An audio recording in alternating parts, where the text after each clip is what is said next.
Agora, continuando na dinâmica de fluidos, precisamos ver aí a questão da chamada equação de Bernoulli.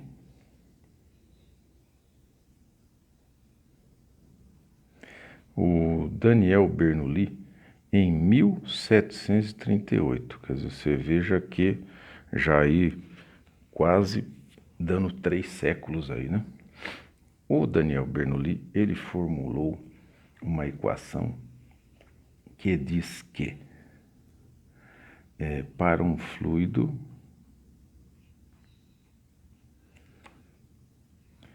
incompressível,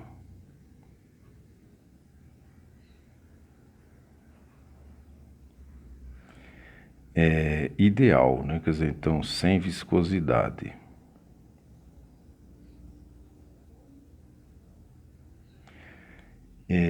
em regime de escoamento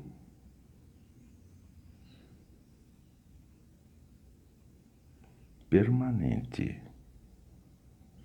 Regime de escoamento permanente quer dizer velocidade constante, pressão constante ali, quer dizer, está num regime de escoamento permanente. Está tudo mantido assim constante. Se eu pegar nesta situação e eu fizer um aumento na velocidade do fluido, ou se eu fizer um aumento na pressão, uma redução na pressão, então vai acontecer uma questão simultânea de variação entre a velocidade, a pressão e também a energia potencial gravitacional, se o fluido sobe ou desce. Então, diz assim na equação de Bernoulli, o aumento na velocidade de escoamento do fluido, né, ocorre simultaneamente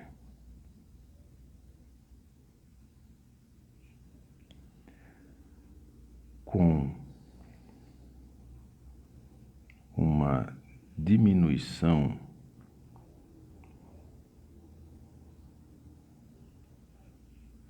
da pressão ou, aqui no caso aqui fica melhor pôr aquela coisa de e ou, porque pode ser os dois, certo? Ou uma diminuição da energia potencial gravitacional.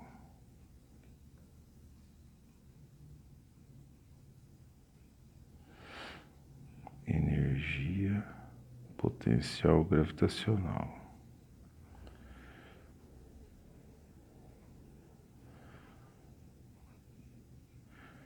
Você falou, aquela da Física 1, exatamente. Vamos pegar aqui e fazer um desenho.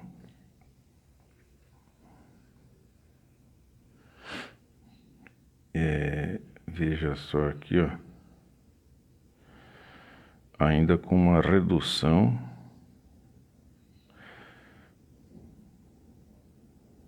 a propósito, agora que eu estou lembrando aqui, da onde vem a água, chama de jusante. Jusante.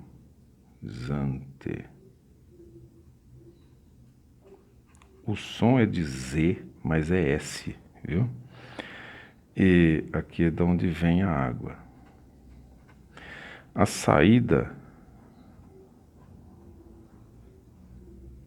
Opa, o contrário. Nossa. Jusante é a saída da água. A entrada da água é a montante.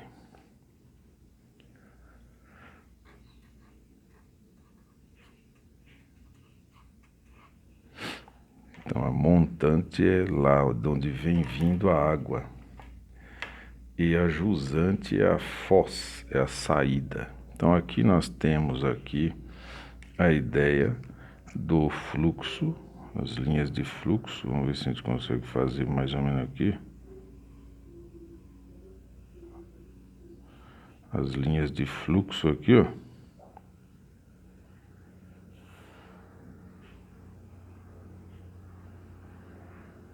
Então, as linhas de fluxo. Veja você, se você tiver aqui um referencial,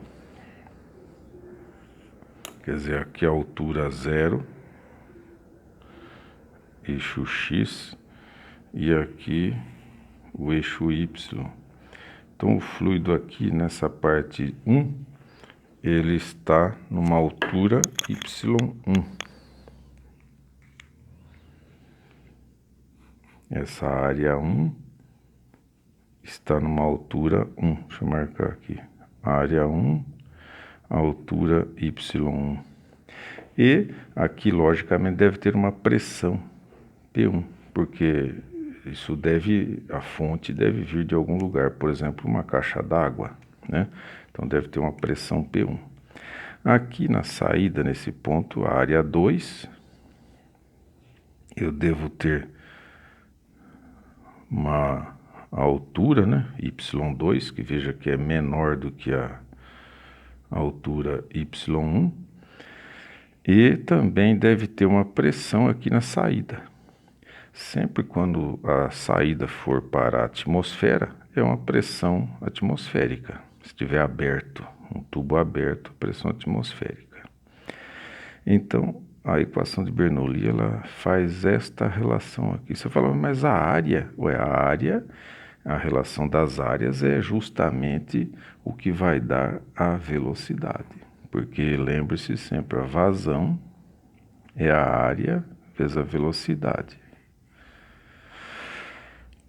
Então, a relação entre as áreas é dada pela equação da continuidade. Temos aí a altura, pressão. P aqui não é força-peso, não é P minúsculo de pressão, certo?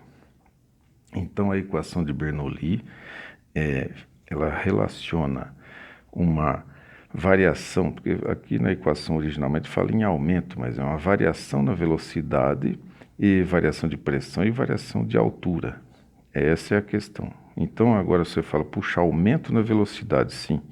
Aqui vai aumentar a velocidade. Aqui a velocidade é menor. Agora, a velocidade que nós vamos ter de aumento aqui, ela terá, logicamente, a questão da energia potencial gravitacional, porque o fluido vai descer a altura de Y1 para Y2, então ela ganha energia potencial gravitacional e isso converte em energia cinética. Então, Bernoulli, no tempo de Bernoulli, 1738, ainda não havia sido bem esclarecido, bem formulado o chamado princípio da conservação da energia, que já vimos na Física 1. Então a equação de Bernoulli, ela é uma aplicação, hoje é vista como sendo uma aplicação da conservação da energia. Então a equação de Bernoulli, ela diz aqui a questão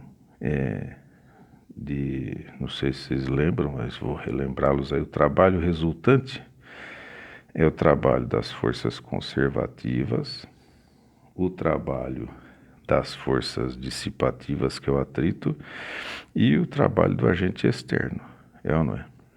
Então, nada mais é do que essa ideia. Forças conservativas é a questão da queda ou aumento de altura, energia potencial gravitacional. O atrito aqui nós não estamos considerando, porque fala que é aqui sem viscosidade. Mas se o fluido tiver viscosidade, todo fluido real tem, é preciso acrescentar um termo de atrito, que chama de perda de carga, que fala. Nessa equação nossa aqui não vai ter isso. E o trabalho externo é a pressão. Pressão na entrada, pressão na saída. Pode ser uma bomba, que geralmente você coloca uma bomba d'água. Se a montante estiver aqui e você quiser fazer subir o fluido, você vai ter que, se a montante estiver aqui, a bomba aqui, ó, você põe uma bomba, né? E você quer fazer a jusante ser aqui. Então você vai ter que fazer o que? Um trabalho externo. Vai ter uma bomba para fazer subir. Ou numa usina hidrelétrica, você represa a água desce por uma tubulação e aqui você coloca uma turbina. Então, aí o fluido vai fazer trabalho externo. Então, a equação de Bernoulli pode ser escrita desta forma. Pressão no ponto 1 mais ρ V1 ao quadrado sobre 2. Esse aqui é o termo de energia cinética. Já nós vamos esclarecer aqui como é que o trabalho pode ser escrito em termos de pressão. E o termo de energia potencial. Então, a ideia, a energia do fluido neste ponto tem que ser a mesma energia que o fluido tem neste ponto. Então, aqui nós vamos ter P2 ρ V2 ao quadrado sobre 2, é o termo de energia cinética, o termo de trabalho externo, e aqui o termo de energia potencial gravitacional. Então, esta é a equação de Bernoulli. Beleza? Agora vamos pegar e fazer uma pequena pausa para esclarecer esta questão desses termos aqui. Então, primeira coisa é ver o trabalho externo como pressão.